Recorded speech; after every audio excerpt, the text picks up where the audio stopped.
Muscat നൈറ്റിലെ part 2 video ആണ് കേട്ടോ. അതെല്ലാം കണ്ടു കഴിഞ്ഞപ്പോഴാണ് ഈ ഒരു സംഭവം കാണുന്നത്. ഇത് കണ്ടപ്പോൾ നമ്മൾ സർക്കസ് കാണാൻ പോകുന്ന അതേ ഫീലിങ്സ് ആയിരുന്നു കേട്ടോ. അടിപൊളിയായിരുന്നു, നല്ല രസമായിരുന്നു കണ്ടുകൊണ്ടിരിക്കാം. അപ്പോഴാണ് ഈ ഒരു സംഭവം നടന്നു പോണത്. ഇതിൻ്റെ പേരെന്തോന്ന് വെച്ചാൽ എനിക്കറിയില്ല, ഞാൻ മറന്നുപോയി.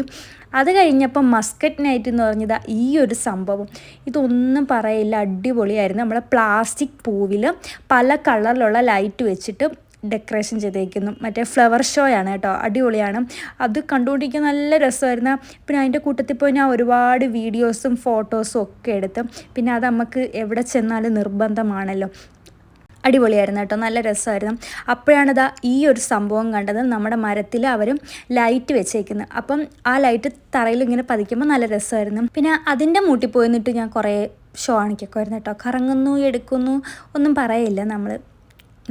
നമുക്കിതാണല്ലോ വേണ്ടത്. നല്ല രസമായിരുന്നു. അപ്പോഴാണ് ലേസർ ഷോ തുടങ്ങിയത്. ഇത് എനിക്ക് ഈ പ്രാവശ്യം കണ്ടപ്പം വലിയ അത്ഭുതമായിട്ട് തോന്നിയില്ല. കാരണം എന്തുവാന്ന് വെച്ചാൽ ഫസ്റ്റ് പോയപ്പം ഞാനിത് കണ്ടതാണ്. സെക്കൻഡ് പോയപ്പം വലിയൊരു അത്ഭുതമായിട്ടൊന്നും തോന്നിയില്ല. എങ്കിലും കൊള്ളായിരുന്നു, നല്ല രസമായിരുന്നു കണ്ടുകൊണ്ടിരിക്കാം. അടിപൊളിയായിരുന്നു കേട്ടോ.